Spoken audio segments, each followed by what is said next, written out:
Getting groceries during a worldwide pandemic kinda sucks, especially when just 2 weeks ago a giant rift opened in the United States, releasing demons to wreak havoc among us. They're not that bad, actually. They're actually pretty nice. You can negotiate with them. Except, of course, the one that followed me to my house. He wants to kill me. You know, this is eerily similar to Shin Megami Tensei, one of my favorite franchises. Since I'm going to be here for a hot minute, I might as well talk about why it's so appealing to me.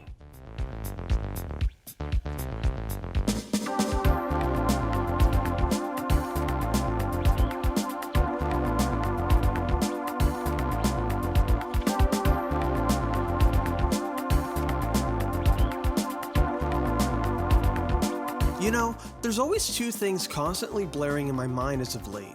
One is overwhelming anxiety that's constantly attacking me before bed, rendering me awake late at night, wondering when it's going to end. And the other one is, when the hell is SMT V coming out? I feel like a year back I was like, it's fine, they're working hard on it. I mean, look how long it took for them to release Persona 5. But something really rattled my brain when Atlus and Nintendo announced that Catherine was getting ported to the Switch. It was like some weird tipping point in my head. Now, I don't have anything against the game, it's a fun as hell platformer, but why isn't any of the SMT games getting a sweet port to the Switch? And I know that comes off as entitled of me for being like, why don't the game I like coming to Switch? But hear me out, there are some extremely solid 3DS SMT titles that would be perfect on the Switch.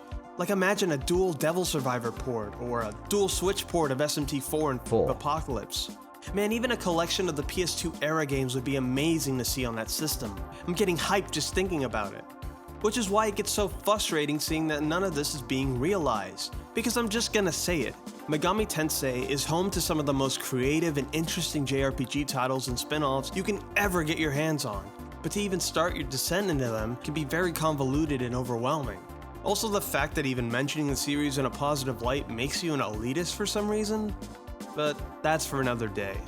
It's way easier for the average jack to boot their PlayStation 4 and load up Persona 5 Royale, or get on Steam and play some good old Final Fantasy titles. For the mainstream to really access these gems, your options are a bit of a task. You gotta bust out your little PS3 that's been drowning in its own dust, load up that god-awful PSN Store app, and purchase the good shit for $10 a pop. Or you gotta find your own 3DS you have in your cupboard that can barely hold a charge anymore and get the games through there. Or take the easier route and just do emulation. But I want to support these titles to hopefully remind Atlus that we want these series on current platforms. If there was just an easier way to access this in modern markets, more people will be able to see the appeal in the series. Because when you get your hands on these games, it becomes like glue that sticks to you forever. And like a drug, you just want more. And there's so much of it. And with having such a versatile concept, you'll find one that caters to your tastes, whether that be gameplay or its many amazing narratives. Now, what's the hook to these games? I like asking myself what makes these games so special to me and makes them my go-to recommendations when someone asks me what they should play. So I'll do a bit of a brief explanation of the main gist of the games to put into context on what's so appealing to me. So mainline SMT games are for the most part traditional JRPGs with turn-based combat, but what makes their gameplay a standout is their staple trademark, demons. In these games, you fight an assortment of demons, each brought to life by the game's negotiation mechanics. Your goal as a player is to assemble an army of demons to take down even more powerful demons and factions to the point of even fighting gods themselves. Instead of throwing an item that catches them like a Pokeball, your objective is to build an understanding and eventually reach an agreement with them to join your party. Even if it sometimes doesn't really feel fleshed out, it's still a really unique mechanic. But it doesn't stop there. The games tend to promote a more aggressive playstyle, so you can completely dominate enemies without even touching them if you play your cards right. Another cool thing about the demons is demon fusion, which takes place in the Cathedral of Shadows, where demons gather. Demon fusion allows you to get stronger demons you wouldn't be able to get otherwise. They're level gated, which sounds like a chore at first glance, but it's the best way to get good demons quick, and anything SMT IV and beyond allows for full inheritance, which basically means you can take the traits of the demons you fused and kind of customize the skills they're given to whatever you deem makes a good fit for your team. And I haven't even gotten to the gravy of SMT and why I like it so goddamn much, and it's because of the stories each game tries to tell. The SMT series wants you to breathe in their narratives with an open mind, because the choices you make have consequences, and for the most part those consequences can be good or bad depending on how you look at it. There's an alignment system to these games that are different depending on the entry, but for the sake of brevity, it all boils down to law, neutral, and chaos. That might feel limited because on the surface, it is black and white, but the way it's fleshed out and the nuance they put in it makes it so tricky to choose what side is right for you. I think the best way to play these games is just to go for your gut and not what you think the games want you to do, and that's what makes it so special, the freedom it has in its writing. And when you're done, you can always go for a new run and chase multiple endings. I want to use SMT IV as a prime example of this because I think it's the most accessible one most people will enjoy and start off with, since it has one of the best stories in the franchise. It's also really easy for me to get footage of, so yeah. It's like their goal was to really capture what made the original SMT such a standout hit, and it's fantastic in every aspect, so I highly recommend that one if any. If you're looking for a more technical take on the series, you can always try out Devil Survivor. It's hard as fuck, but it has really cool mechanics, and it even keeps some of the mainstay stuff like extra turns, and it has interesting stuff like Demon Auction, and the comps are DSs, which adds this kind of subtle immersion into the game, which is always so cool. I remember playing it at McDonald's some time ago, and just watching the demon summoning program take place on your 3DS made me just want a custom demon summoning program app on my phone to nerd out on. I mean, even a demon companion would be really cool as an app on my phone. I know I'm getting distracted, but I just love all these little features in the game just as much as I love playing them. I love how comps are just portable computers that look sick as hell on your arms, letting you summon these monsters at your side.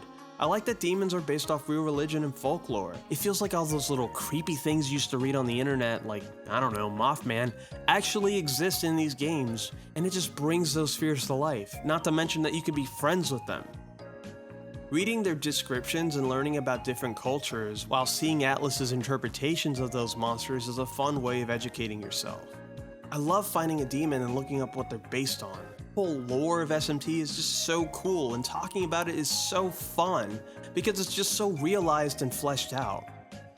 When I started writing this video, I have made many different attempts on it for the past 3 years or so, but it's always so hard to write about something you really love, which gave me the idea to ask some of my friends on what it is that makes this game so appealing to them. And my lovely friend Moody of Great Cart was happy to provide just that. So Frankie actually asked me to do this, maybe 2 or 3 years ago, and of course I was happy to oblige because this is probably my favorite video game series or franchise of all time. Part of the reason why it took me so long to find the words to say and sort of articulate my thoughts is because a lot of how I feel about the series has already been said.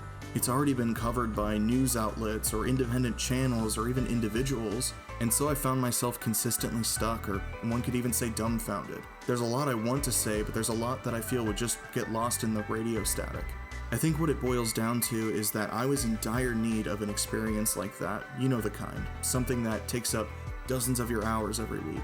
And once I had finished playing SMT IV and Persona 4 Golden, it had just opened the floodgates for me, and there was this whole new universe of recurring spells, recurring demons, and sure, there might be a couple other recurring elements, but none of that really matters when each game can also be taken as an individual experience, barring a couple of outliers like Raito 2 and Digital Devil Saga 2. But anyway, we're getting sidetracked again. I think the main reason why I'm so drawn to this series as a whole, and not just any specific sub-series, is because each game is consistently good. I hate to use it as an example since there are still plenty of games from the series that I like, but Final Fantasy has lost its consistency, and I can't really blame Square Enix for that. Handling a giant JRPG franchise is no small feat, so there is undoubtedly going to be some outliers. For me, an example would be Final Fantasy XIII. I don't think it stays as consistently good as games like Final Fantasy V or Final Fantasy Tactics. But if you were to look at the opposite spectrum and look at a series like Megami Tensei, you could go to just about any game in the series and have it be a hit. Even simpler games like Jack Bros or Puzzle to Call are solid in their own right.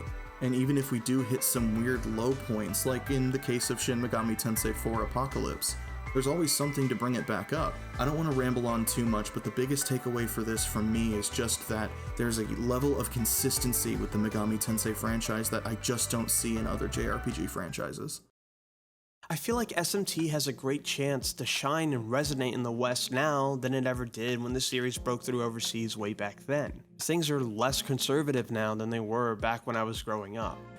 I mean, the games have done well critically here anyways, but I'm of course talking about the subject matter of the SMT series. Now this is purely my assumption, and if you know anything about journalism, the number one rule is to not assume, because assume makes an ass out of you and me. But this has been in my head for a while, and it's just something I want to talk about. This is more of a tangent, I guess, but anyways. You got a game about fighting and killing demons. You think that'd be a good selling point, but look at some of the fear-mongering Doom had when it came out. Not to mention in this series, making demons your buds is kind of the selling point. I remember having childhood friends who weren't even allowed to watch Pokemon because it was short for Pocket Monsters. I remember bringing a binder to my friend's house filled with Yu-Gi-Oh cards and immediately being sent out by their parents because their cards were demonic. My mom never really cared about any of that. She was just happy it was keeping me from being endangered outside.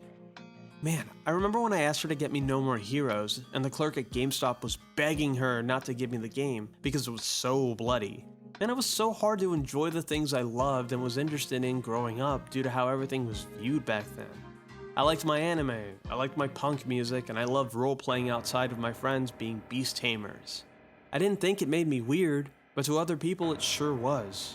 But now, that's completely fine. So when I think back then, I can't imagine being able to recommend a game about a cannibal cast of characters that must eat its prey in order to get stronger, while also being a metaphor about how the weak will always lose to the strong, or being able to deny God and even ally with Lucifer. Fuck, I'm surprised Persona 3 did as well as it did with this being one of the game mechanics. Things have changed since then. And I'm not saying it's not still present, there's still people out there that think heavier music is evil, but you get what I'm saying. And with times being how they are now, SMT V could be a really good reflection of that. And it's going to be on a platform almost everyone and their mother has now. And I just can't wait for people to experience it for the first time and realize just how great the series truly is.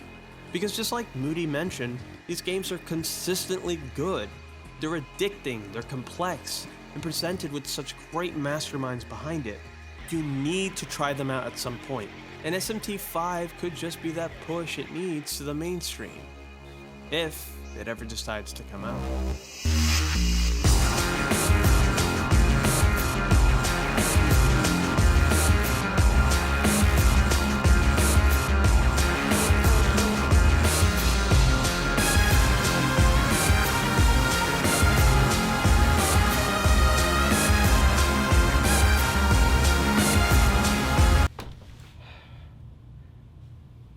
Still here? Okay.